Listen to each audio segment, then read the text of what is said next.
Şimdi biz Cuma günü gece saat 1:30 sıralarından itibaren yağan şiddetli yağmurlar sebebiyle evimiz su altında kaldı. Biz o anda DİSKİ ve ilgili kurumları aramamıza rağmen bir sonuç alamadık. Ev ve iş yerlerimiz su altında kaldı. Bütün eşyalarımız evimizle beraber kullanılmaz haldedir. Biz bugün bu mağduriyetimizi tekrar dile getirmek için, yetkililere müracaat etmek için DİSKİ Genel Müdürlüğü'ne geldik.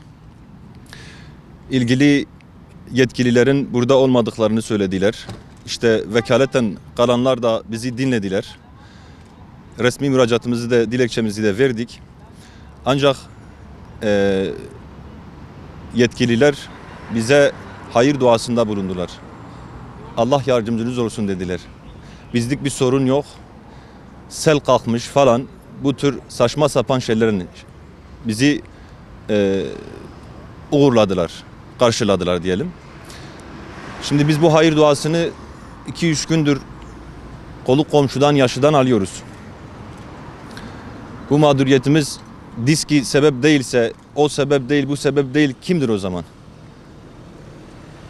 Yani o zaman şunu anlıyoruz. İsyan anlaşılmasın. Biz başından beri hamdü senalar ediyoruz. Elhamdülillah diyoruz. Ama bize şuraya getirdiler. Yağmuru yağdıran Allah'tır. Camiye gidin ve mağduriyetinizi anlatın. 3 aile sokaktadır. 2 esnaf da gelen müşterilere yok satıyor. Biz şu anda mağduruz. Ama biz duygu sömürüsü de yapmıyoruz. Şerefimizle yaşayan insanlarız. Fakat ilgili kurumların, sorumlu kurumların sorumsuz, ilgisiz ve ihmalkarlığı bizi üzüyor. Beklentimiz mağduriyetimizin bir an önce çözüme kavuşmasıdır. Mağduriyetimizin giderilmesidir. Yani biz bu geceyi de sokakta geçirmek istemiyoruz. Biz bu ülkenin vatandaşıyız. Zira başka ülkenin vatandaşı olmuş olsak herhalde bu muameleyi de görmezdik. İngiliz veya Fransız bir vatandaş burada bizim yaşadığımız mağduriyetin 1/3'ünü yaşasa herhalde bu muameleyi görmeyecektir. Şahidiz yani.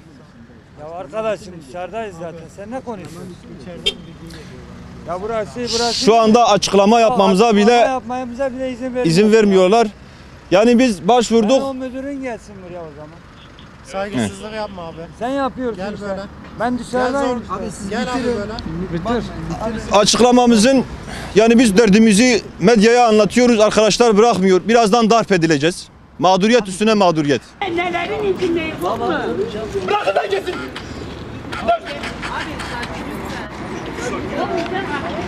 Benim burnumda daha tüy bitmemiş. Ahlaksız. Baban yaşında adama ahlaksız diyor. Bırakın. Dilekçemizi vereceğiz. Sakinim ben. Ben sakinim. Hemen. Tamam dilekçemizi vereceğiz. Tamam.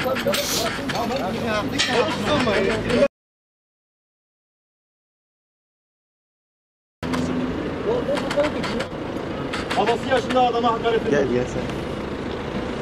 Ağzını olmuşuz.